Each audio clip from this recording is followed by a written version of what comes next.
yang terakhir dalam kontes pencalonan itu waktu Pak Abu Rizal Bakri sebagai Ketua Umum Partai Golkar tidak bisa juga maju sebagai calon presiden atau calon wakil presiden dari Partai Golkar.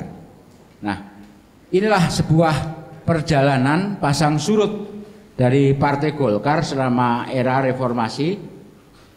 Dan sekarang saya ingin kembali ke posisi tadi bahwa sejarah perjalanan Partai Golkar selama era reformasi itu memberi catatan bahwa ketika kekecewaan Pak Wiranto terhadap Partai Golkar 2004, kemudian Pak Wiranto mendirikan Partai Hanura. Kemudian ketika kekecewaan Pak Prabowo terhadap Partai Beringin, Pak Prabowo juga mendirikan Partai Gerindra. Begitu juga dengan Pak SBY yang juga mendirikan Partai Demokrat. Dan yang terakhir, ketika Pak Surya Paloh juga kecewa terhadap Golkar, dia juga akhirnya mendirikan Partai Nasdem. Nah, pada saat sekarang Partai Golkar adalah partai yang irisannya itu paling banyak. Itu justru dimulai malah tahun 1998. Ketika PKPB yang dipimpin oleh Pak Hartono, kedua PKP yang dipimpin oleh Pak Edi Sudrajat, kemudian dilanjutkan menjadi PKPI oleh Pak Sutioso, kemudian Pak Wiranto tadi Hanura, Pak SBY Partai Demokrat, Pak Prabowo dengan Partai Gerindra, dan Pak Surya Paloh dengan Nasdem. Nah, inilah sebetulnya yang membuat Partai Golkar di era reformasi ini suaranya tidak pernah bisa kembali seperti di era Orde Baru. Pada saat Orde Baru memang semuanya itu menjadi satu dan Golkar masih sebagai partai hegemonik. Di belakang Golkar pada waktu itu ada dua kekuatan politik yang boleh dikatakan sangat kuat. Pertama, birokrasi sipil, yang kedua militer. Dengan dukungan birokrasi sipil dan militer ini Golkar menjadi sangat perkasa. Itu pada saat Orde Baru. Tetapi begitu pada era reformasi, dua kekuatan yang di belakang Golkar tadi, militer dan birokrasi sipil, dia harus keluar dari Partai Golkar sehingga posisi Partai Golkar dalam kondisi yang seperti saya ceritakan tadi. Nah, ini kembali ke depan, saya punya keyakinan ada dua kemungkinan apa yang akan terjadi di 2019 yang sekarang dihadapi oleh Partai Golkar pada umumnya dan khususnya Pak Setia Novanto. Seandainya Pak Setia Novanto bisa melakukan seperti apa yang sudah dilakukan Pak Akbar Tanjung dan Pak Prabowo, Golkar masih punya harapan.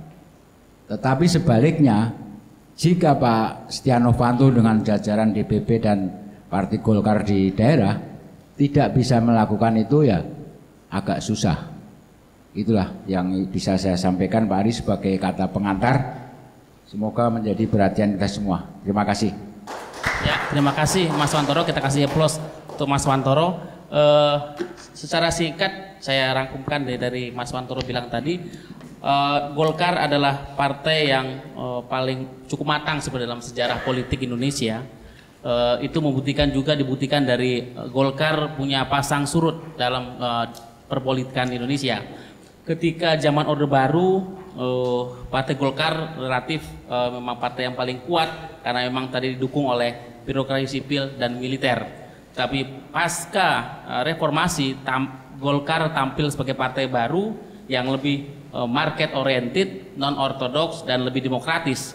Sehingga dinamika di dalam Partai Golkar itu lebih cair dan sering kali membawa konsekuensi perpecahan partai. Dan tadi sudah ada beberapa partai baru di irisan Partai Golkar dan juga masih menyisakan konflik internal. Mbak Nurul, Munaslup 2016 ini kalau menyambung diskusi kami sebelumnya adalah sebenarnya pertaruhan untuk Partai Golkar ke depan. Situasinya agak mirip seperti situasi pemilu ketika zaman Pak Akbar Tanjung, ketika Golkar melewati dari orde baru menuju orde reformasi. Ketika misalnya Partai Golkar tadi sedang menantangkan bagaimana partai yang kemudian begitu dihujat karena Orde Baru tapi bisa melewati tantangan yang berat. Golkar pasca Munaslup ini sebenarnya publik banyak dari kalau kita mengikuti media banyak yang pesimis dari hasil ini. Ada dua hal. Yang pertama dari mungkin sosok Pak Setia Novanto ini agak sedikit dibaca publik itu punya persepsi yang kurang bagus. Itu harus kita akui, itu bacaan publik. Yang kedua memang persoalan konsolidasi internal di Partai Golkar apakah sudah selesai dengan Munaslup ini, karena paling tidak bacaan di media adalah kubu lawan politik yang kemudian kalah bertarung di Munaslup itu sudah melakukan sedikit agitasi protes di publik, itu sudah mulai muncul. Yang ketiga tantangan apakah Partai Golkar ke depan ini setelah Munaslup bisa bertransformasi menjadi partai yang modern dan handal. Nah, berkaca pada riwayat Partai Golkar yang sebagai partai yang mature di publik cukup matang, itu terbukti Golkar bisa melewati tantangan-tantangannya. Nah, ke depan ini seperti apa Mbak Nurul sebagai politisi Partai Golkar dan dekat dengan Pak Setia Novanto, Golkar ke depan ini menuju 2019 dan ke depan dalam kepemimpinan Pak Setia Novanto bagaimana bisa memenuhi tadi apapun tetap ada tantangan dan peluang Partai Golkar ke depan harus tampil menjadi partai yang modern dan handal. Bagaimana melewati tadi ada citra partai yang Pak JK pun pesimis kan terhadap hasil Munaslup itu ada statement di publik membaca itu. Bagaimana Golkar mampukah menjawab tantangan peluang ini? Peluang tetap ada, tantangannya cukup mungkin tidak seberat 39899 tapi cukup berat tantangannya membalikkan posisi ini. Dan bagaimana terkait misalnya statement-statement ketika Pilpres 2009 mendukung Pak Jokowi, lalu beberapa statement lain, itu apakah bagian dari manuver untuk memulihkan citra partai, dan bagaimana partai ke depan ini punya prospek yang baik menghadapi kondisi hari ini. Monggo Mbak Nurul. Terima kasih Mas Ari. Selamat siang rekan-rekan semua, para pengurus, para sindiket juga. Terima kasih untuk undangannya hadir di sini. Jelas tadi kita sudah mendengar dari seorang peneliti dan juga pengamat Bapak Suwantoro yang sudah melihat perjalanan Golkar lah dari sejak Orde Baru sampai reformasi dan pasca reformasi itu sendiri. Dan saya tentu saja dari sisi politik praktis yang terlibat langsung dalam keseharian Golkar dari sejak zamannya Pak Akbar Tanjung, Pak Abu Rizal Bakri dan sekarang Bapak Setia Novanto. Dan jabatan saya juga selalu diwariskan dari jubir ke jubir lagi begitu. Mudah-mudahan dengan pengalaman yang saya dapatkan selama ini mendedikasikan hidup saya di Golkar bisa, apalagi dalam posisi saya sekarang sebagai ketua penggalangan opini dan media massa, kalau tidak berubah kalau tidak berubah karena memang belum final. Masih terus diharmonisasi, masih terus menampung aspirasi dari teman-teman yang kurang puas begitu. Kita juga tahu bahwa di sana hanya ada 200, kurang lebih maksimal lah 200 kursi untuk kepengurusan sesuai dengan mandat dari hasil Munas, yaitu restrukturisasi partai dan lebih diefisien dan lebih produktif begitu. Sehingga tidak gemuk tapi lebih slim. Namun ini ternyata dalam model sebuah partai, ketika organisasinya menjadi ramping justru tidak bisa akomodatif begitu, dan ini sekarang kita menjadi tantangan buat Partai Golkar. Baik, yang pertama saya ingin menjawab seperti ini, menceritakanlah pertemuan kami kemarin dengan Bapak Presiden pada hari Selasa beberapa hari lalu ini. Pertemuan kami adalah untuk menjelaskan hasil dari Munaslup itu sendiri, dan yang kedua menjelaskan repositioning Partai Golkar dari tadinya berada di luar pemerintahan, sekarang bergabung dan bersama-sama dengan pemerintah untuk sama-sama menjalankan program-program pemerintah yang pro rakyat. Dan masalah di kabinet tadi yang Mas Ari sebutkan, pertama, apakah di posisi kabinet kita akan mendapatkan jatah? Sebetulnya itu tidak kami pikirkan Pak. Yang jelas bahwa sikap politik inilah yang kami ingin katakan kepada pemerintah dan kepada publik bahwa kita sudah berubah sikap politik dari berada di luar menjadi bergabung dan bersama-sama.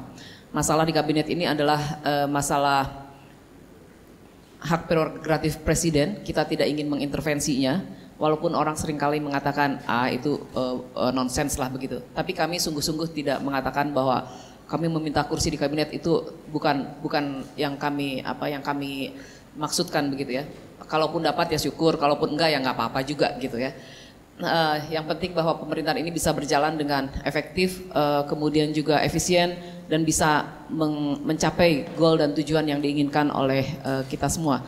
Terutama adalah menjaga dan melaksanakan pertumbuhan ekonomi, karena kita tahu bahwa ekonomi sekarang stagnan begitu, dan kita ingin terus membangun ekonomi ini bersama-sama dengan pemerintah, dan kami mendukung penuh pemerintahan yang sekarang sedang begitu fokus membangun infrastruktur yang menjadi tujuan utamanya sehingga ekonomi bisa tumbuh di mana-mana. Teman-teman di medsos sana banyak yang ngebully saya karena perubahan sikap politik saya juga begitu. Tapi sesungguhnya percayalah bahwa politik itu adalah kepentingan yang abadi. Jadi tidak ada musuh yang abadi tapi hanya kepentingan yang abadi. Bukan pragmatis tapi ini adalah berpikir realistis. Kalau berbicara idealis, idealis itu miliknya Plato mungkin ya. Tapi kita di politik ini sungguh harus bisa membaca situasi dan melakukan segala sesuatunya itu sesuai dengan tuntutan zamannya begitu, tuntutan situasi dan kondisinya. Saya kira inilah jadi sekali lagi bahwa hanya kepentingan yang abadi di dalam politik. Kemudian yang berikutnya, sekarang ini banyak yang meragukan keberadaan kepemimpinannya Bapak Setia Novanto karena mungkin publik itu tidak mengenal secara personally, secara individual, secara personal yang namanya Bapak Setia Novanto. Memang banyak stigma yang menempel di Pak Nov begitu ya. Tapi saya yakin betul bahwa kita di politik juga paham bahwa segala sesuatu bisa dikapitalisasi. Yang buruk pun, yang bagus pun bisa jadi buruk, apalagi yang jelek gitu kan.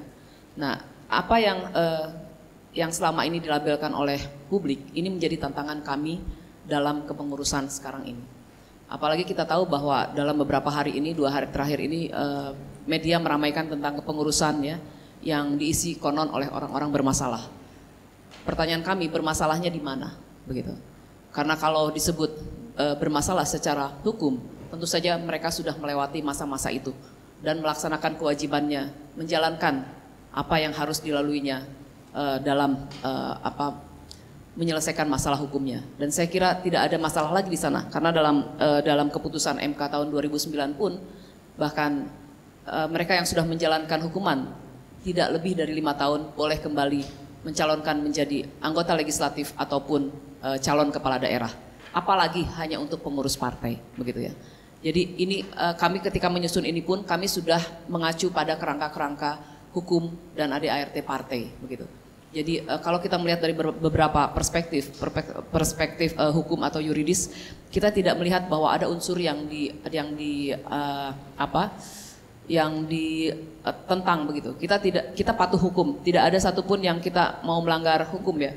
Kemudian kita bisa melihat juga karena saya terlibat di pembuatan Undang-Undang Pemilu tahun nomor 8 tahun 2012, kami di sana mengacu pada keputusan MK tahun 2009. Jadi seseorang yang sudah pernah menjalani proses hukum dan kemudian kembali ke masyarakat, boleh mereka mencalonkan kembali sebagai anggota dewan, sebagai kepala daerah. Ya. Partai, kita tahu partai adalah salah satu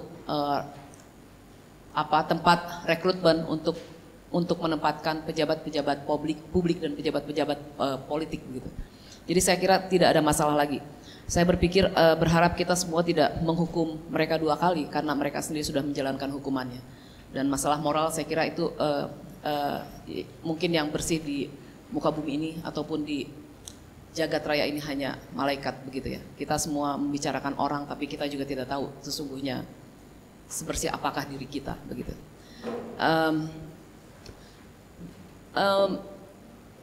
Sekarang ini kami mempunyai jargon baru yaitu Golkar bangkit, Golkar jaya, dan Golkar menang. Target kami ke depan 2019 adalah 20%, ekivalen dengan 115 kursi kurang lebih. Memang targetnya tinggi. Yang namanya jualan harus memang mempunyai target tinggi kan, gitu kan. Jadi supaya kita motivasinya jalan terus, semangatnya jalan terus, jadi kita harus memasang target tinggi.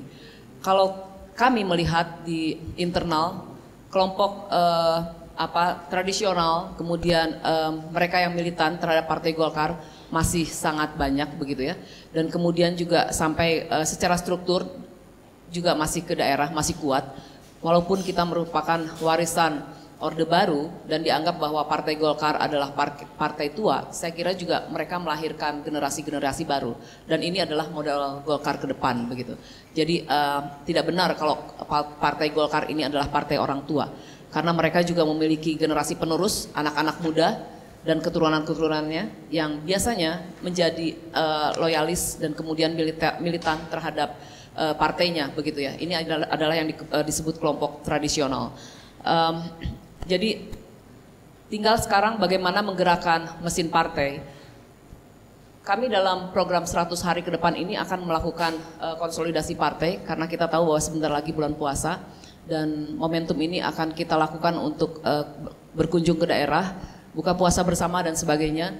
Kemudian juga untuk mempererat kekeluargaan di dalam tubuh Partai Golkar dan kemudian juga kita sudah hampir menjelang pendaftaran untuk Pilkada 2017 dan kita mulai menginventarisasi dan melakukan survei untuk calon-calon potensial yang ada di Golkar. Dan kita juga sekarang ingin sekali melaksanakan survei ini dengan seobjektif mungkin begitu. Jadi tidak ada survei-survei pesanan. Oleh karena itu DPP juga dalam kebijakannya nanti akan memberikan subsidi untuk melakukan survei, bahkan survei itu dibiayai oleh pusat lah begitu. Dan kemudian untuk kader-kader potensial juga kita akan memberikan subsidi untuk mereka berkampanye. Kami menjawab sinisme publik itu dengan satu tekad begitu bahwa mari. Justru ini menjadi cambuk buat kami untuk terus meyakinkan ke publik, membuat Golkar untuk semakin kuat begitu. Karena seringkali orang yang didiskriminasi, diisolasi dan disubordinasi membuat orang tersebut menjadi semakin kuat. Saya kira ini yang sekarang sedang terjadi di kami di Golkar. Kita sama-sama ingin mengatakan kepada publik Golkar masih kuat. Dan kami masih mempunyai kader-kader yang bagus gitu, yang handal. Kalau masalah ketidakpuasan di internal ketika dalam kepengurusan dari teman-teman yang tadinya berkompetisi dengan kami kemudian tidak masuk ke pengurus harian, saya kira juga ini tidak dialami hanya oleh para calon kandidat ketua umum, tapi juga oleh para tim ses kami. Karena memang begitu sedikit ruang kursi yang harus diberikan, tapi begitu banyak keinginan yang harus ditampung sehingga membuat kami juga lebih selektif dan kemudian juga menempatkan orang-orang itu sesuai dengan kemampuannya begitu. Sekali lagi kalau ada pertanyaan-pertanyaan nanti yang terkait dengan pengurus mungkin saya bisa jawab nanti saja begitu ya. Tapi saya akan jawab. Saya kira tidak banyak yang ingin disampaikan oleh saya, tapi kami sebagai keluarga besar Partai Golkar sekarang mempunyai energi baru, terus optimisme baru untuk membangun Golkar yang bangkit, maju dan menang itu. Karena kalau melihat personal dari Bapak Novanto, saya sudah bekerja dengan beliau itu 2 tahun dan orangnya sangat pekerja keras, orangnya juga sangat akomodatif dan tidak enakan begitu ya, sehingga seringkali dimanfaatkan oleh lawan-lawan politiknya. Jadi inilah sebetulnya sesungguhnya kekuatan Partai Golkar ketika dia bisa menjadi seorang mediator, kemudian dengan bisa menjembatani berbagai macam perbedaan pandangan, kemudian juga perbedaan sikap begitu. Kita bisa melihat dulu KMP ditakuti di dalam pemerintahan karena dianggap oposisi, tapi ternyata setelah di parlemen KMP menjadi pendukung utama dari pemerintah. Dan ketika di internal kami berkonflik, maka kubu Ancol dan kubu Golkar bisa disatukan di dalam fraksi dengan menempatkan kedua kubu tersebut dalam posisi-posisi yang baik begitu. Jadi saya kira ini